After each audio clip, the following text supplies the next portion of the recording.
एक सेठ ब्राह्मणों को अपने घर भोजन पर बुलाया। सेठ का रसोइया खुले आंगन में भोजन पका रहा था। उसी समय एक चील एक जिंदा सांप को लेकर सेठ के घर के ऊपर से गुजरी। तभी सांप ने अपनी रक्षा में चील पर जहर उगला, पर वह जहर जाकर ब्राह्मणों के लिए पक रहे खाने में गिरा। जहरीला खाना खाने से ब्राह्मणों की मौत हो गई। इधर यमराज सोच में पड़ गए कि इस पाप का फल किसके खाते में लिखा जाए। सेठ जिसको पता ही नहीं था कि खाना जहरीला हो गया, रसोइया जिसको मालूम नहीं था कि खाना बनाते समय जहरीला हो गया, चील जो जहरीला सांप लिए वहाँ से गुजरी, सांप जिसने अपनी आत्मरक्षा में जहर उगला। ये पाप किसके खाते में लिखा जाए, यमराज फैसला नहीं ले पा रहे थे। घटना के 2 दिन बाद एक ब्राह्मण सेठ से मिलने आए। उन्होंने एक आदमी से सेठ के घर का रास्ता पूछा। आदमी बोला, अरे ओ पापी सेठ, उसके घर जाना मत। ब्राह्मण पूछे, क्यों, क्या हुआ? आदमी बोला, तुम्हें पता नहीं है क्या, उसने ब्राह्मणों को जहर खिलाकर मार डाला। जैसे ही उस आदमी ने ये शब्द कहे, तभी यमराज का आदेश हुआ, सारा पाप इस आदमी के खाते में डाल दो। सबसे बड़ा पापी तो यही है। जाहिल इंसान बिना कुछ जाने फालतू का बक रहा।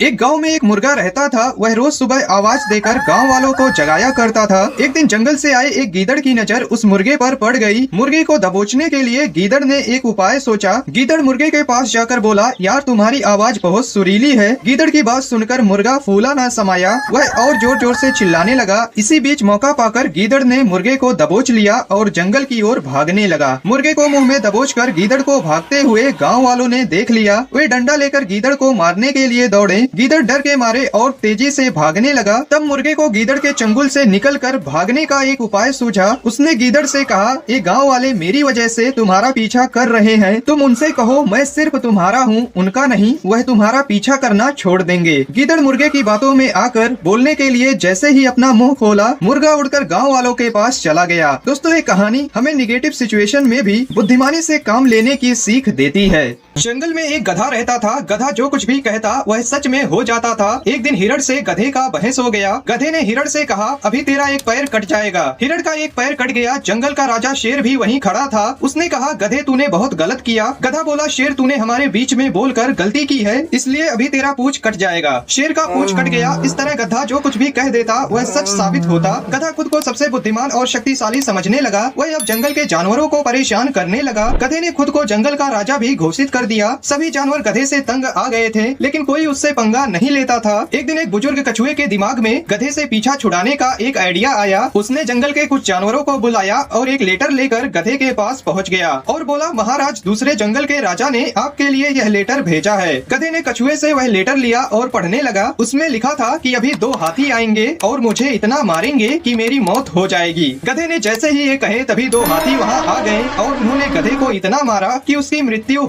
दोस्तों, एक सेठ की घड़ी कहीं खो गई। घड़ी बहुत कीमती थी। सेठ किसी तरह उसे वापस पाना चाहता था। उसने घड़ी खोजने का बहुत प्रयास किया, पर घड़ी नहीं मिली। वह बहुत परेशान था। उसके घर कुछ बच्चे खेलने के लिए आए। सेठ ने उन बच्चों को बुलाया और कहा, तुम में से जो कोई भी मेरी खोई घड़ी खोज देगा, मैं उसे 200 रुपए इनाम में दूंगा। सभी बच्चे घड़ी खोजने में लग गए। उन्होंने घर का कोना कोना देख डाला, पर घड़ी नहीं मिली। बच्चे हार मान चुके थे और सेठ ने भी मान लिया कि घड़ी नहीं मिलेगी। तभी एक लड़का सेठ के पास आया। बोला, अंकल, मुझे एक मौका और दीजिए, पर इस बार मैं ये काम अकेले ही करना चाहूंगा। सेठ बोला, ठीक है। लड़का एक एक करके घर के कमरों में जाने लगा और कुछ समय पश्चात उसने घड़ी को ढूंढ निकाला। उसने सेठ को घड़ी दी। सेठ बहुत खुश हुआ। उसने लड़के से पूछा, बेटा, जहाँ हम सब असफल हो गए, तुमने इसे कैसे ढूंढ निकाला? लड़का बोला, अंकल, मैंने कुछ भी नहीं किया, बस मैं कमरे में गया और चुपचाप बैठ गया। कमरे में शांति होने के कारण मुझे घड़ी की टिक टिक की आवाज सुनाई दे गई, जिससे मैंने उसकी दिशा का अंदाजा लगा लिया। दोस्तों, वीडियो अच्छा। एक बूढ़ा बिजनेसमैन अपने बिजनेस को संभालने के लिए एक नए सीईओ को चुनने का फैसला किया। उसने अपने कंपनी के सभी यंग अधिकारियों को बुलाया और उन्हें कुछ अनाज के बीज दिए और कहा, आप सभी को इस बीज को गमले में बोना है और 6 महीने बाद पौधे को वापस लाना है। सभी के गमले को देखने के बाद मैं डिसाइड करूंगा कि कंपनी का नया सीईओ किसे बनाया जाए। सभी अधिकारी बीज लेकर घर गए। उनमें से एक अधिकारी का नाम बिट्टू था। बिट्टू ने गमला खरीदा, बीज बोया और समय समय पर उसमें पानी देता रहा। 6 महीने बाद सभी अधिकारी अपना अपना गमला लेकर कंपनी पहुँचे। जब बिजनेसमैन ने आकर पौधे की जाँच की तो उसने देखा कि सभी के गमले में ऊंचे ऊंचे अनाज के पौधे हैं, सिर्फ बिट्टू के गमले में पौधा नहीं है, उसका गमला खाली है। बिजनेसमैन बोला, आज से बिट्टू इस कंपनी का नया सीईओ है। यह सुनकर बाकी अधिकारी हैरान हो गए। बिजनेसमैन ने आगे कहा कि मैं जानना चाहता था कि इस कंपनी में सबसे ईमानदार अधिकारी कौन है, इसलिए मैं आप सभी को उबले हुए बीज बोने को दिए थे, जिसका बढ़ना संभव नहीं है, पर फिर भी बाकी लोगों के गमले में पौधे कैसे उगे?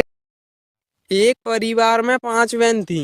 एक का नाम था टूटी, दूसरी का नाम था फटी, तीसरी का नाम था फीकी और चौथी का नाम था मरी, पांचवी का नाम था भूतनी। तो एक दिन उनके घर पे लड़की देखने वाले आए। मम्मी ने पूछा कि आप कुर्सी पे बैठोगे या चटाई पे? तो मेहमान ने कहा कुर्सी पर। मम्मी ने कहा टूटी कुर्सी ले आओ। तो मेहमान नहीं नहीं नहीं, हम तो चटाई पर बैठ जाएंगे। मम्मी बोली पटी चटाई लेकर आओ। तो मेहमान बोले अरे रहने दो, हम तो जमीन पे ही बैठ जाएंगे। तो मम्मी बोली आप चाय पियोगे या दूध? तो मेहमान बोले चाय। मम्मी बोली फीकी चाय लेकर आओ। तो मेहमान बोले नहीं नहीं रहने दो, चाय नहीं, हम तो दूध ही पी लेंगे। मम्मी बोली मरी भैंस का दूध ले आओ। तो मेहमान बोले रहने दीजिए, हम कुछ नहीं खा रहे, हमें तो सिर्फ लड़की दिखा दो। तो मम्मी बोली बेटी भूतनी को लेके आओ। मेहमान बेहोश।